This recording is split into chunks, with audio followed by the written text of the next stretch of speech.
Robert Louis Stevenson to Charles Baxter from Vailima. Vailima, Samoa, 18th of May 1894. My dear Charles, I had always a great sense of kinship with poor Robert Ferguson. So clever a boy, so wild, born in the same city here, Edinburgh, as me. I feel that I should do something. Burns, of course, has been before me with the gravestone. You might take a walk down the Canongate, Charles, and see in what condition that stone is. If it be at all uncared for, we might repair it and add an inscription. This stone, originally erected by Robert Burns, has been repaired at the charges of me, Robert Louis Stevenson, and is, by me, rededicated to the memory of Robert Ferguson, as the gift of one Edinburgh lad to another.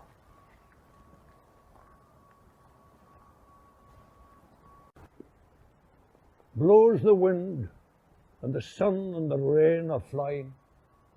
Blows the wind on the moors today and now, where about the graves of the martyrs the whaups are crying. My heart remembers how.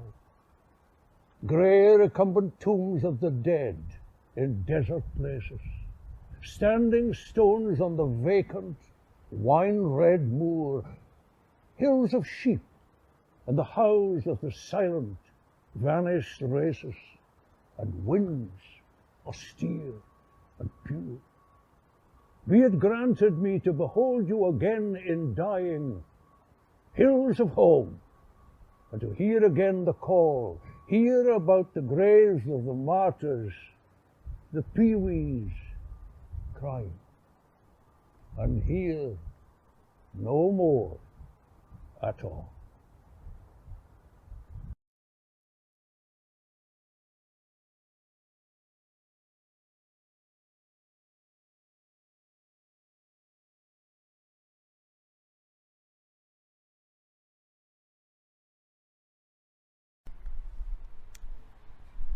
Her name was Agnes MacLehose. To her friends she was Nancy. To Robert Burns she was Clorinda. They first met at a Miss Mirren's tea party, got on very well indeed.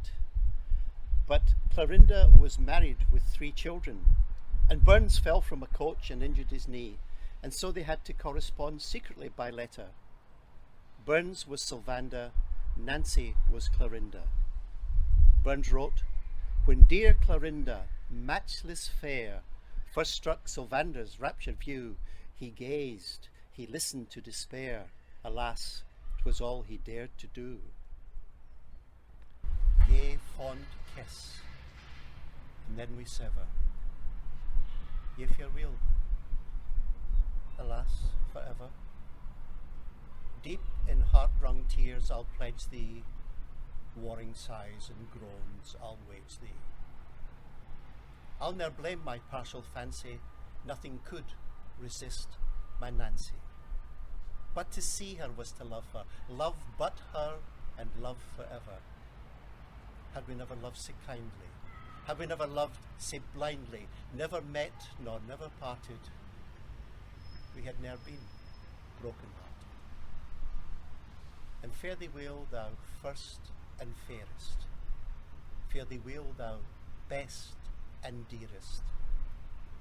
Thine be ilka joy and treasure, peace, enjoyment, love and pleasure. Yea, fond kiss, and then we sever. Yea, farewell, alas, forever."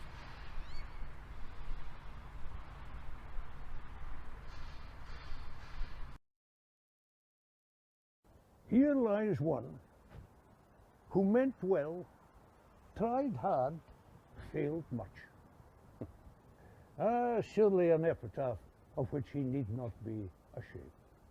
And another. Here lies a man who never did anything but what he was bid. who lived his life in paltry ease and died of a commonplace disease.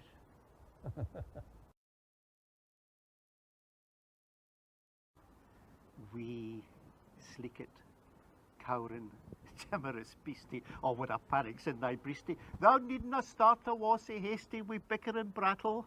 I would be laith to run and chase thee wi' muntering pattle. And Mussy, thou art know thy lane, improving foresixt may be vain. The best laid schemes of mice and men gang after gly, and leave us naught but grief and pain for promised joy. Still, thou art blessed compared with me, the present only touches thee.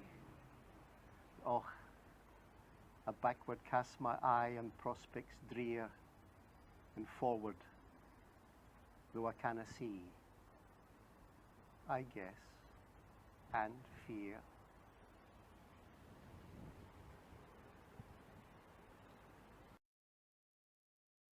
As long as I can write, I'm happy.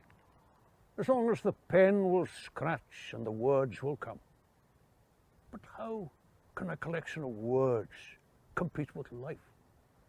Life goes on before us, infinite in complication, monstrous, illogical, abrupt, and poignant.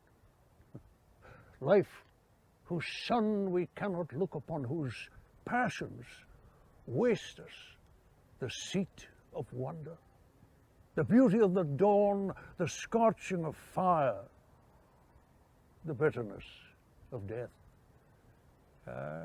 Here indeed are labours for a Hercules in a dress coat, armed with a pen and a dictionary, to depict these passions and to paint the insufferable sun.